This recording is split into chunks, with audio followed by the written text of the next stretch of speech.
We're quite a good team like that in a sense of the moment you step in our building, you're part of the family. At the same time, the moment you step in the building, you best work hard and do everything you can for this family.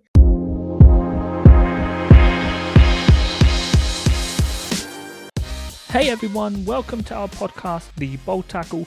We are your hosts, Sophie Howard and Oliver Howard, and we are ready to tackle bold topics in sport, Highlight the women's football industry, and speak about the unspoken. If you are ready to get an insight into what really goes on behind the scenes, join us on our journey and listen in to The Bold Tackle.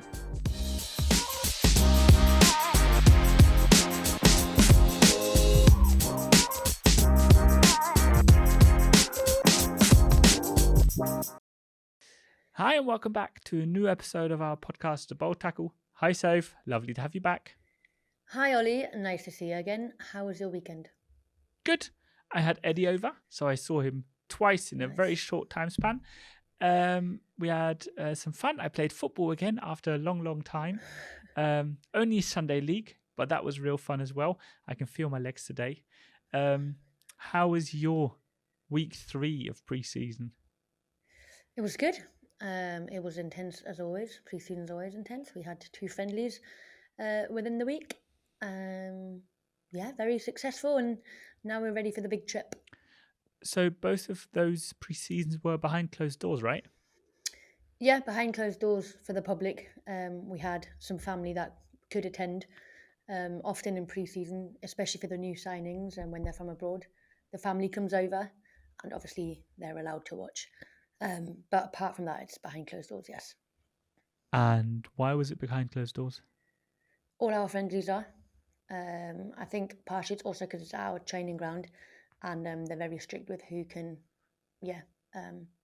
enter the training ground. Is there a reason for that? I think part of the reason is you don't want any unwanted spectators that can kind of spy on you. And then I think it's also safety, security reasons why they're very strict with who they let in. So no drones flying above your pitch trying to spy on you? Yeah, well, I didn't detect any, so either they did a really great job or they've learnt their lessons from the whole Canada spectacle. How did you see that action from Canada at the Olympics? Oof. Pretty naive, don't you think? Silly, really, yeah. First of all, did they really think that no one was going to notice that? Second of all, I don't know. If found, if seen, what did they think was going to happen? Everyone was just going to be all right with it. And third of all, we're not talking about, I don't want to sound disrespectful at all, but we're talking about Canada spying on New Zealand, not the other way around. To be fair, that speaks highly for New Zealand, really, because clearly Canada wanted to have more insight, more knowledge than what they'd seen at all the major tournaments anyways. Bit bizarre, really. Yeah, anyway. But your team took precautions. How were the 2 matches then? Decent, I'd say. Typical first games of pre-season. Still a lot of rustiness, still a lot of we're trying to get used to one another. But what you can definitely see is we're already starting to implement the principles that we've been working on, that the new manager and coaching staff have brought in. Game time was split for everyone. Everyone had equal game time, which was really important, I think, in pre-season. I think quite successful. We won both games, which is important. I think you want to go straight into that kind of rhythm and momentum and develop that winning mentality. That is something we spoke about in the first couple of weeks. By no means it was not a great performance in either of the games. In the end, we're still at the very beginning of pre-season. But what's nice is we're quite patient about it. And we just know if we do the right things in training, it will all come together. At what point does a first 11 get selected? Because normally in pre-season, and we talked about the transfer market, normally in pre-season, you try out different positions, you try out different strategies, different ways of playing. At what point in pre-season do you start to select your first 15, 16, 17 players? And do you notice at the beginning, as a player, if you're in that top 15? You don't really notice that at the beginning, in a sense of, as I said, everyone got equal game time. Everyone's getting a fair chance, which is really important. I I think when you get towards the latter stages of pre-season, when you go towards the season and it's the last, I'd roughly say 2-3 games.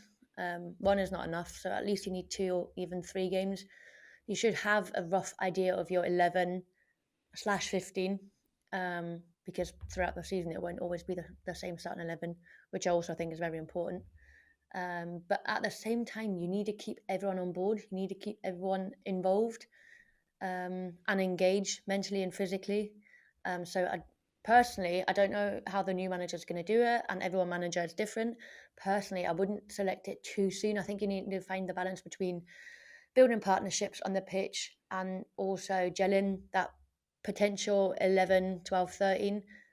But at the same time, you need to, in preseason, you develop the whole strength of the team bonding, the chemistry, everyone's important, and that has to carry on throughout season, and that is really, really tricky for a manager. But especially in preseason, if you from the first game onwards pick your starting 11, you've already lost half the squad, You were and talking that's about really important. you were talking about building bonds and implementing players. How's that been working in the past 3 weeks? Have you managed to all move a little closer, and even with the new signings? Yeah, definitely. I think we're quite a good team like that, in a sense of the moment you step in our building, you're part of the family. At the same time, the moment you step in the building, you best work hard and do everything you can for this family. And I think we managed to do that and implement that from day one. I think it Mm. also helps you have new players that come into the squad, but also new coaching staff with the manager and the assistant coach, and that means it's not all really like a set family, and you're kind of the odd person that comes in. It's now a fresh start for everyone, and we're all working together to gel as quickly as we can. So I think in this situation, it's happened really naturally and really quickly, actually, Mm. because we're all in the same situation. We're all trying to get to know each other, all trying to get used to one another. The coaches are trying to implement what they want to implement, and we're trying to take on board and execute what they're doing, and everyone's in the same situation, really. So let's jump back to the 2 games you played. Because what I've realized is your game's developing, you're becoming more and more professional. But what you do realize in pre-season, men's teams tend to play against teams from other countries, from teams from different leagues, and a lot of the time with you guys, we'll talk a little bit about the upcoming trip as well. But normally you play against teams from League Two, but very rarely from other countries. Do you think that's something that can be improved on, and also improve your pre-season than playing against teams out of a second, third league whatsoever? Yeah, I think the reason for us playing against teams from the championship in the first couple of games is because, first of all, they're so much further within their preseason. Their season starts way earlier, so it kind of gives us a good lead in, a good ease in start. However, saying that, the championship is a very, very high level, so it's not. We've gotten to a point now where even if you play championship teams, it's going to be a tough challenge. So I think that's a really nice way of starting your preseason. But I do agree with But that. shouldn't you be We able to easily win against championship teams on a regular basis? Obviously, there's outliers, but shouldn't you be dominating those type of teams at a stage where you are now? Yes, you should be dominating those teams and you should be winning those games. However, the gap between the WSL and the championship, in my eyes, is very, very close, or very, very small. It's getting smaller with each year. And I think partially that is due to the investment within the championship. There's many, many full-time teams. And do you remember when we spoke about last year? Not every team in the Bundesliga is full-time, but you've got multiple teams that are really, really invested in the championship. So it's a very, Mm. very strong league. I believe when I was playing back in Germany, when you played a team from the second Bundesliga, it was fairly easy. Similar to here, you were meant to win the games, but it was fairly easy as well. That's not the case anymore. However, yes, you should be dominating if you really want to survive and thrive in the WSL, because otherwise it's going to be a tough year. And Um, with the investment mhm. being made over all different leagues on the women's side, shouldn't you start be playing against teams from Spain, teams from France, teams from Germany in pre-season? My personal opinion is yes, because I think playing teams from different countries poses you a different challenge. Often teams from different countries play very differently. And I'm not a massive fan of playing the same teams in the season that you play in pre-season. I agree. There was a situation last year where we played a team that we played against 2-3 weeks later in the season, and for me that's not good. We played a team in pre-season, and then 2-3 weeks later we played them in the season. I think even the season opener, and for me that is not good. I know that other teams in the WSL do play teams from abroad, but that's typically when they go on tour to like Spain, say, and they play teams such as Valencia. That's like an example I can think of. I think that gives you a really good challenge. I think with Leicester, because we're still we're still on a journey of, we've only been in WSL, what's it, 3 years. So we're still on a journey of building that. And to be honest, this tour next week is the first season tour we're doing as a club, as a team. Previously, all our preseason stuff was more team bonding and domestic locations, and actually not even football related, which is quite crazy. But I absolutely agree that you should be playing teams from abroad. But I think we will include that more and more going forward.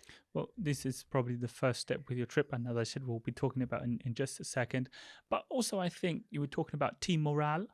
That'll get the team morale going, saying, okay, we're in Spain for a week. We're going to be playing 2 teams. We're going to be training in Spain. We know we have good weather. Do the same with France. It's not a huge investment, but it can do a lot for the team morale and a lot for the women's game. Also on the marketing side, getting people from outside involved, maybe filling a stadium with a couple of hundred, maybe a couple of thousand people. That could be one step closer to developing the women's game even further. Yeah, I agree. I think we've started building this in a sense of, we had an open training session, which is kind of the first step to reunite and reconnect with the fans. How did that go? Really well. We apparently, this is what I was told, we upped the I guess tickets or the attendance from last year. I think last year we had the same thing, but that was the first open session we had, and I think the way the session was laid out, it was in the very far corner of the pitch, and therefore the kids and then the spectators that came didn't really see what was going on. And so this year, obviously, that got brought up and addressed, and now the pitch layout was completely different. I know it's a small thing, but that's the things you have to think about when you do rondos, when you do possession drills. They have to be close to the fans so they can actually see and engage. So we already learnt from the previous year.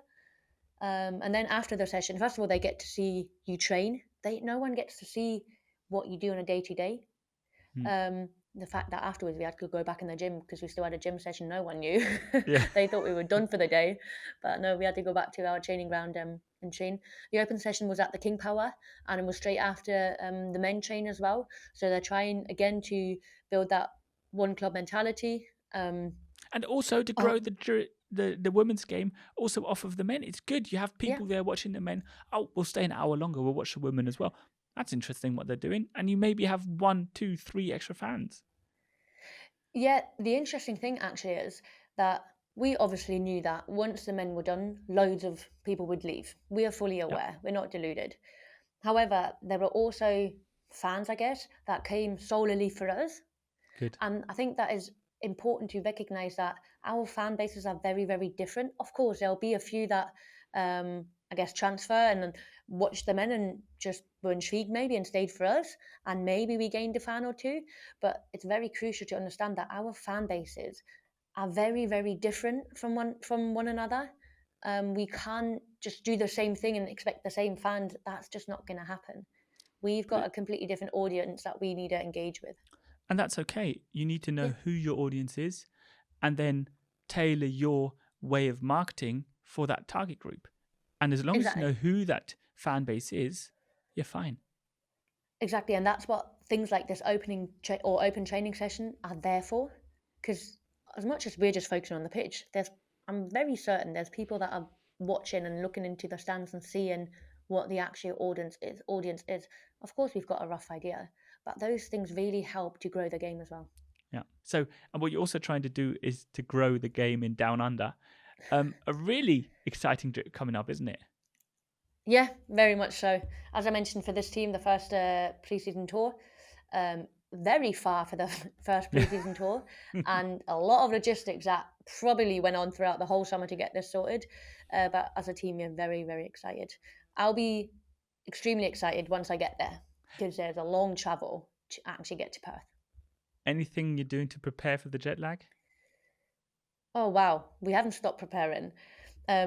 We're on I keep calling it a sleeping schedule. Probably shouldn't say that because no one makes me sleep or get Mm. up, but it's a jet lag management strategy, I guess, where because we're on different flights as a team, and therefore, depending on the flight you're on, and therefore your departure time is a little bit different, you're on a different jet lag management strategy plan. Yeah, it's a long word or long words. So we haven't been told, but it's been proposed that we get up to at a certain time, we get immediate light exposure. That means go outside at a certain time. You don't want any light exposure. So if you're still out and about, put sunglasses on, even if it's evening time. When to avoid caffeine, when to potentially have caffeine, um, like mad stuff. We're all on a strict plan, and my phone will remind me tonight when to avoid caffeine, and when to go to bed and whatnot. That is very interesting. How is it working for you? How is it working to follow that plan? Up until this morning, very well. So what I'd started is I usually get up at 7:30 anyways, but I'd started getting up half an hour earlier every day, and therefore going to bed half an hour earlier every day. So today I was meant to get up at 6, but I didn't manage. I'm going to be completely Meant to honest. doesn't sound good, Soph. Yeah, I also didn't go to bed early enough to get up at 6, and then I prioritized sleep, to be honest. But unfortunately, tomorrow I can guarantee I will be getting up at 5:30. And you were probably wondering why the other morning you got a phone call from me at 7 a.m. That's because I was sitting here since 6 a.m. and had Yeah. nothing to do. Because my plan was got up at 6, went outside at 6 a.m. while the whole world was still sleeping to get that light exposure. And then I was sitting here in my living room and had nothing to do. So I rang you, rang Sam, rang Dad, rang Mum. I literally rang everyone. Now you know Because I what was it's like for me on the weekends when I'm up at 6 o'clock because my daughter wakes up at 6, and you stand there with her. So what are we going to do now? And then you just start playing, and then it's day's half over, and it's 9 o'clock in the morning. You're like, oh God, how am I going to manage all day? Yeah, that was literally me this weekend. I was getting home, I think, at 5, and I was like, I've been up for a day and a half, it felt like. Yeah, yeah. The way to do it is to go to bed early, so you still get your 7-8 hours sleep, and then normally you're fine. Well, yeah, that was a Anything you're plan, but doing also on a training side to adjust? What's it going to be like when you get to Australia? Because I can't imagine you going full on straight away.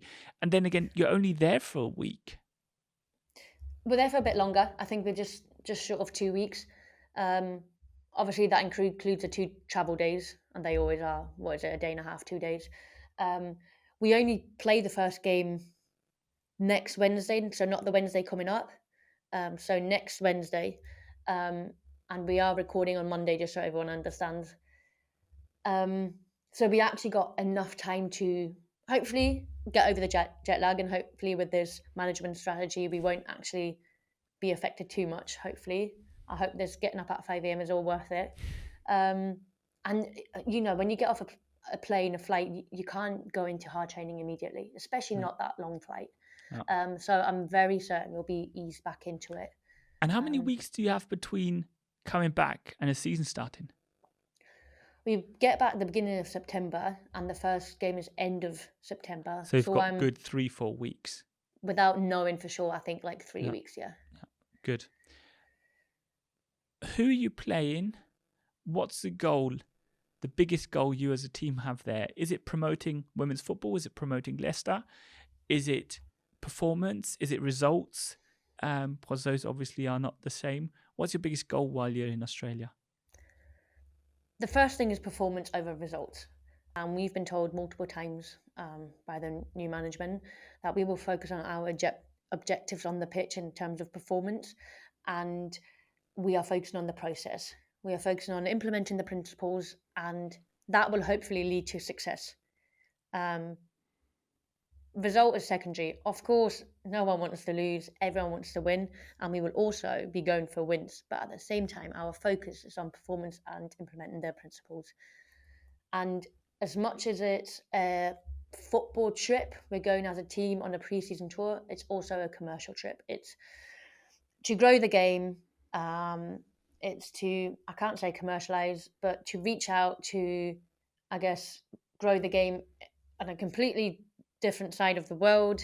Ironically, there's also Leicester fans in Perth that I found out about.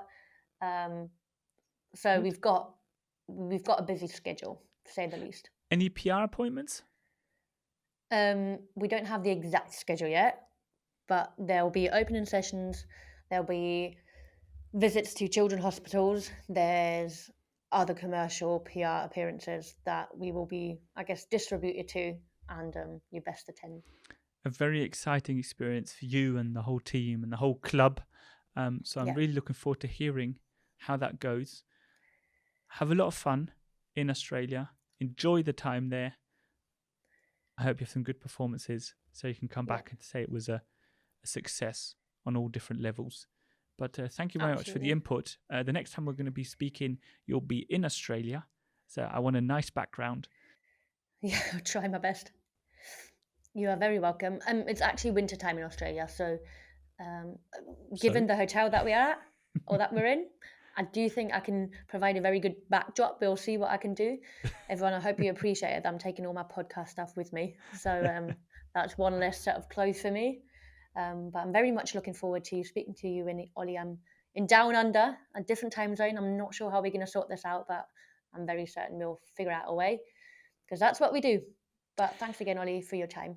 And we'll see everyone next week. And Sophie, just a last little hint. Just remember the spider's there. Oh, you twat. Goodbye, everyone. See you next week.